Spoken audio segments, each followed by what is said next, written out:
got the wheels and tires put back on, got the carpet in, got a new fuel line ran. I have about 6 gallons of gas in the tank.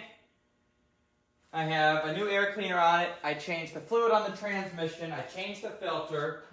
I drained the torque converter. Right now I have about 6 quarts of fluid in the transmission. Online it says it takes about 11. So I'm going to fire it up, dump the rest in, and then we'll take it for a drive. I've got the earmuffs on right now because we're in the shop. It's really loud. I haven't started it since I pulled it in here and tore it apart a little over 40 some days. Let's see how it does.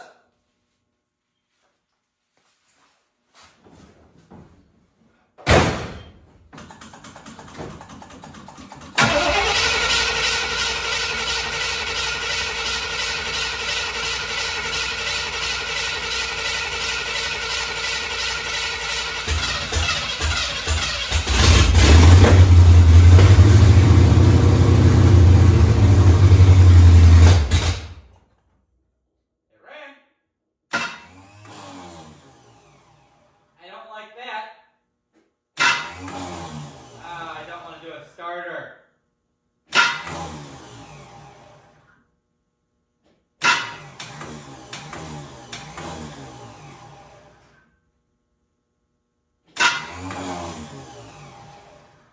It sounds like I'm going to do a starter.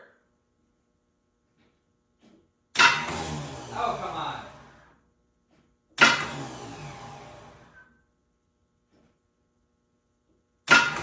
Oh, you piece of shit. Okay, we're doing a starter. Fucking starter. Alright, let me show you what's going on. Got a new starter in. I'm starting to think maybe that old starter was fine. Where is it at here? Can we see it? Here it is. Here's the starter. Alright, you see how I have a nut on the back side of that transmission bell housing right there? That hole was stripped out. I think that bolt might have been loose. Maybe the starter was moving around. So I got a longer bolt, and we're gonna see what happens. I'm just gonna go bump the starter right now just to see if it turns over. I really hope it turns over.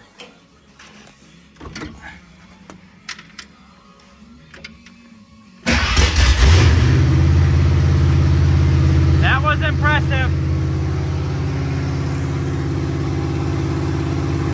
All right, take 2. Let's actually try to fire it up so I can top off the transmission. I have about another gallon to pour in.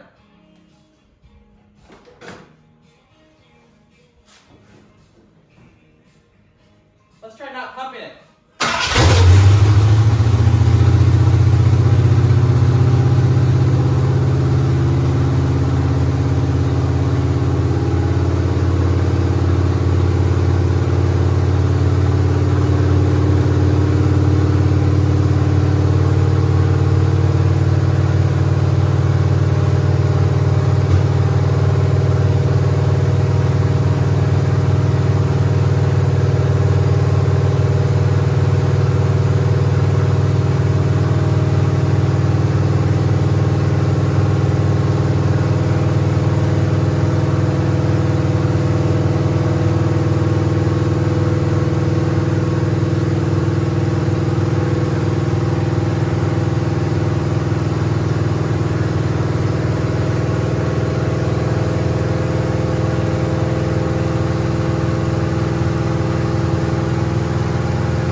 All right, let's see if I have a transmission. It's only been a couple minutes since that oil was on the headers.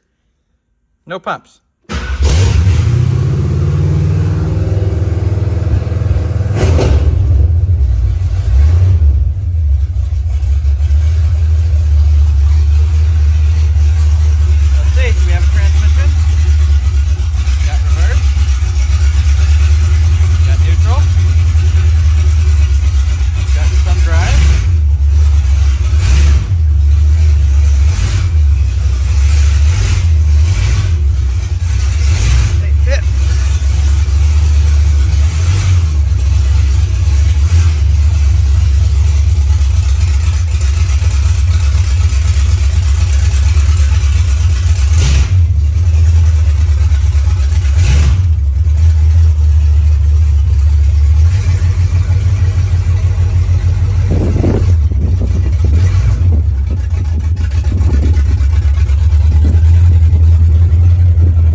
This thing looks good.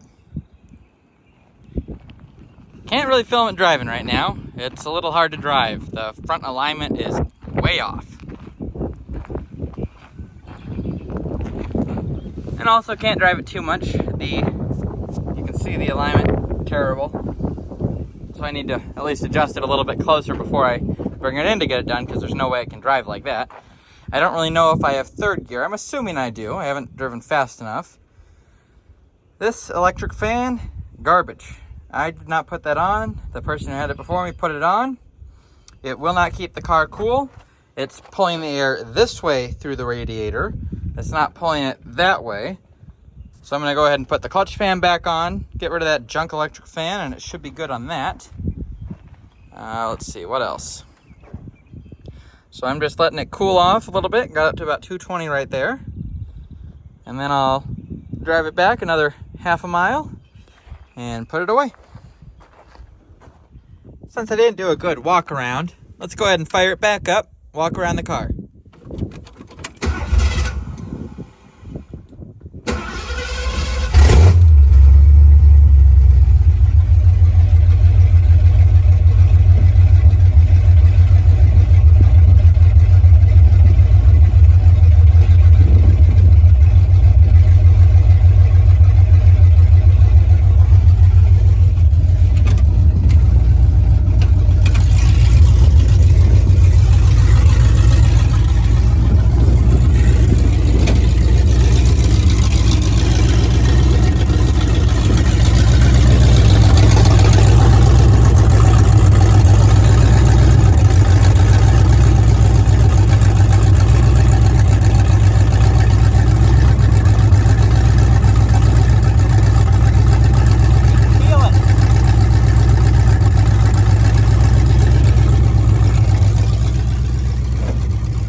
Well, working on the rear differential of the car. It's a Ford 8-inch differential. We're basically rebuilding it, but not changing any of the bearings besides the wheel bearings. And that's fine. Now, look at this. I put a mini spool in here. I could not get these 3 bolts to go in for anything. They would act like they're starting to cross thread. All of these other ones went in. No problem. Except for these 3. I shined my flashlight inside. It looked like maybe it could go slightly a little bit that way. Now, these things are kind of pressed on. This ring gear is pressed on to the gear set, this whatever this is called.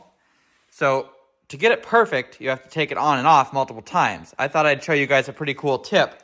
Now, what I did is I used this air hammer here, and then I just put it right here, just like that, and just tapped on each one of the holes, and it moved it ever so slightly. I have all the bolts loose to allow it to move, and it moved, what, a 64th of an inch or something like that, just enough that each one of these bolts goes right in. At least they did. This one will. See? Goes right in. I'm going to take that one back out, put some more red Loctite on it. But yeah, just a tip for you guys.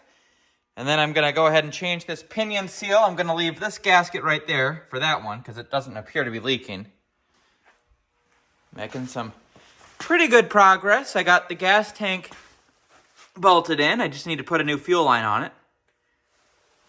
Brand new gas tank. Just using it to place my extra stuff for right now. New rubber filler neck. Got a license plate there. We've got some steel there. License plate there. Everything else is in pretty good shape. The one good weld on this floor that I did. Alright, so I've got some Rust-Oleum. It's oil-based. First thing you're going to want to do, you're not going to want to sand a single thing. You're going to want to paint right over all the rust, because again, oil-based. It should stop the rust. So this is what you do.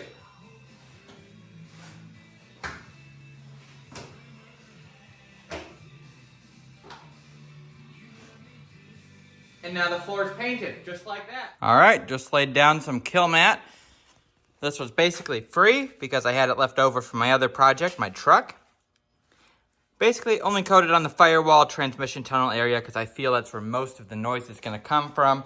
I didn't bother putting it over here because if water gets in, I don't want to trap water back here. I don't think water gets in here because the floor pan wasn't rusted out up front.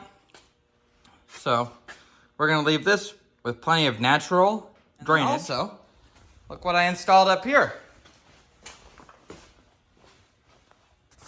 Isn't that beautiful? Like $170 beautiful? I think so. All right, set the carpet in place. I think the next plan is to set the driver's seat in and then a lot of trimming. This carpet's gonna take a lot of trimming. It's way larger than the floor, so that's okay. So I'll get to work on that.